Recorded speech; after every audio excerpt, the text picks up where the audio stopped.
second largest country in Africa. It's 2.4 million square kilometers. It's big. Algeria is not explored. Okay, Algeria has 1.5 million square kilometers of sedimentary basins. Means that 1.5 million square kilometers where you can find oil and gas.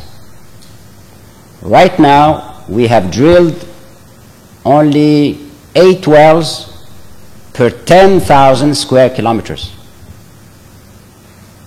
The average in the world is 100. In Texas, the average is 500 wells per. Texas is the most explored, state. It's 500 wells per 10,000. And we are only 8. So we need to drill many wells for many years to find all the oil and gas in Algeria.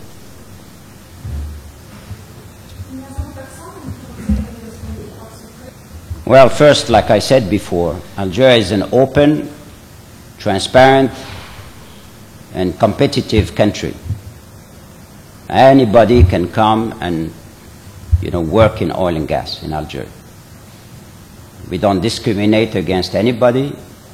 Of course, it has to be qualified, and it has to be, has the financial resources to do the work. So we have, like I said, we have all companies in the world. We have Vietnamese companies, we have Chinese companies, we have Thai companies, we have Russian companies, we have American companies.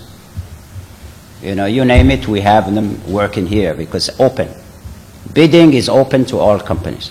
So this company, Naftogaz, has applied, and if it meets the qualifications, for example, if it has done exploration, production in other countries, it has the experience, and it can prove it has the resources to do the work, we will qualify it. And it will be able to bid. Okay? But it has to fill some, we asked her some information, and they have to respond. Okay? Because we get requests with some of Ukrainian companies, and you just... Well, those that applied is Naftogaz, I think. Only one, yeah? Huh? Today? Only one. Yeah. But any other company, if it's qualified, we qualify companies there are 2 ways to qualify. You qualify as investor or you qualify as operator. For example, if you don't have experience in operations, you haven't done exploration, you can still bid, but as an investor, which means you need to find somebody who has done exploration. For example, if Naftogaz doesn't have experience in exploration, it can come with our company, Sonatrach, as an operator, or it can come with, Russian company, it can come with French company, which has experience, and then it gets experience, and then after that, it can come as an operator.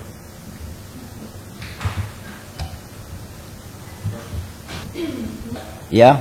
For not coordinating its production, he doesn't not coordinating its oil production with other members of OPEC. No, Okay, well, we know Russia is not OPEC member, and so is Equatorial Guinea. Equatorial Guinea is not an OPEC member. Okay, just like Russia, Equatorial Guinea is not an OPEC member. Brazil is not an OPEC member. But all of these countries never try to have special relations with OPEC. I mean, Brazil doesn't try to have special relations with OPEC, or Equatorial Guinea doesn't look for special relations with OPEC, because it's in a producing, exporting, country also. Russia is a non-member of OPEC but tries to develop special relations with OPEC. So what does it mean if you try to develop special relations with OPEC? Okay, I don't know whether you understand. You have to understand, because it's dangerous what I'm going to say, because the way you're going to write it, it could be positive or negative, or it could be, so I want you to understand clearly what I want to say. So if... What we'll do is I'll translate later from the recording exactly verbatim. Yeah, okay. So, if you and I want special relations, what does it mean? It means we agree on something. It's like marriage, you know. When you get married, you are not free anymore, you know. Your wife tells you when to come, when to go. So you want to get married with OPEC, and then you want to be free. You know, it doesn't work that way. Once you get married, you can't go have your coffee and have what you want to do. You have a discipline. So the question is, what does Russia want from OPEC? Because OPEC is not seeking anything from Russia. OPEC is an organization. It has rules. If you belong to OPEC, you are, you know, strained to discipline. I'll give you an example of Algeria. Algeria is a small producing country. You know, it's not big. This year, we cut 15% of our production. 15%. 15% means $5 billion for a small countries. Okay. Why did we cut? Because if we didn't cut, you know how much the oil price will be today? It would not be $70. It will not be $30. Today it will be less than $20. Would Russia live with $20 and less? Probably not. So we think, as an OPEC organization, we need discipline, and we have an objective, and we are reaching that objective. So either you want to belong or you don't want to belong. There's no something in between. Either you get married or you stay free. There's no, you know, coming and sleeping one night and then you disappear for 10 years. And then you come and you say, well, I'm going to, you know, seek something for you. You bring you some perfume from time to time and asking you a favor, and then some of the time you say, I don't know you. You know, I do what I want. It doesn't work that way. Okay, now, the issue is, we made the sacrifice. We, as Algeria, put $5 billion on the table. Why? Because we want everybody to gain. And everybody gained, including non-OPEC countries. Those who did not cut gained. They gained between less than $20 to $60. They gained. If we didn't do that sacrifice, they wouldn't have gained. So should they contribute? It's up to them. It's up to Russia, it's up to Mexico, it's up to Norway. We are not asking them anything. We are not asking Russia for anything. Okay? As OPEC. We say if they want to belong, they come and they become member. They don't want, they stay away, nobody forces them to. What kind of special relations Russia wants with OPEC? Can you clarify? Well, we don't understand what special relation they want. They want meetings, so we have meetings. They want conferences in Russia, we can go to conferences in Russia. I mean, we can do anything, you know, they invite us to do. But, you know, that does not solve the problem of commitments. You know, I gave the marriage as an example. You know, you can come, you spend the night, you know, you can invite me, I can go to your place, have fun. Yeah, but what then? What, do you want relations with OPEC or you don't? Do you want relations with others or you don't want? I mean, in life, you have commitments, okay? You are a press. You have the press. You are the press. You have commitments, okay? When you work for your press, you have commitments. You have responsibilities and duties. But if you want to be freelance, it's better, but it's more dangerous. Okay? Understand? Okay, we don't have any animosity against Russia. Just we want to make sure that when Russia says, I'm going to help you, which they said when they came to Oran, for the meeting we had in Oran, they came with a delegation of 18 people. The deputy minister, the minister came with 18 people in Oran when we had the OPEC conference here in Algeria. And they said they were going to, you know, commit and contribute. They did not contribute. Okay? So, thank you. I have another question. Is it possible that... No, there is no competition between Russia or between Algeria or any other producer because the market is a big market. You know, we are not competing. You compete when you have shrinking market, when you have market getting smaller and smaller.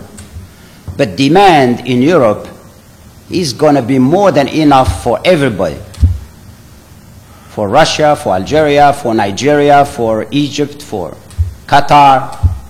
So there is room for everybody. There is no reason to compete on the price. Okay. So Russia does not compete with Algeria and Algeria doesn't compete with Russia. There is a market that fixes price of gas. Okay, so everybody gets similar price for gas. And we have long-term contracts. Algeria has long-term contract. I think Russia has long-term contract. So how could you compete in long-term contracts? You don't. Well, 15 years. So when you have long-term contracts, where you say, I'm going to sell you to France 15 years at such a price, and Russia says, I'm going to sell to France 15 years at such a price, what competition you're talking about? There's no competition. It's already fixed, the volumes and the price. But you're going to increase the demand. Yeah, but the demand is going to be there. I'm not taking demand from Russia. Russia does not sell gas to Spain. Russia doesn't sell gas to Italy. I don't sell gas to Ukraine. I don't sell gas to Germany. See, they have comparative advantage. I cannot compete with them in Germany. They cannot compete with me in Spain. If they want to compete, they can, but they're going to lose some money. So everybody has his, you know, his share of the market, and I think the share of the market. Algeria is a small exporter. You know, it's not big. We export only 62 billion met cubes a year.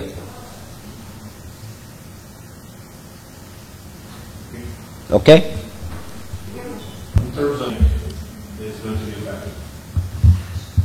Well, I don't really know this. I don't know really these projects very well. Nabucco, Nord Stream. I can tell you we are, you know, developing a pipeline between Nigeria and Algeria, 4,400 kilometers.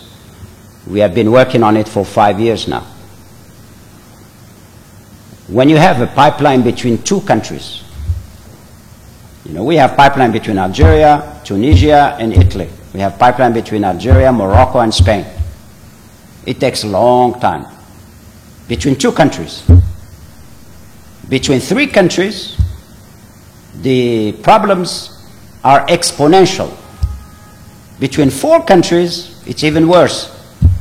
And when you have 5 countries and 6 countries, it's almost impossible. And I know something about it. You know, I've been with the World Bank for 20 years. I've worked in many countries, and the World Bank financed many gas pipelines, many oil pipelines. So it's not easy to develop a pipeline when more than 2 countries are involved. Complicated, you know, because you not only you have to deal with technical is easy. Pipeline between one point and another point is easy. You drill, you open, you put a pipeline, and you inject gas from here, it gets from there. The problem is the arrangements between different parties. Arrangement contractual, financial, and then when you have politics get involved, then, you know, it depends on the politics. If the politics go in the right direction, you have the project. If it doesn't go in the right direction, you don't have the project. So I know something about it. So to summarize, these are the most difficult projects you can make.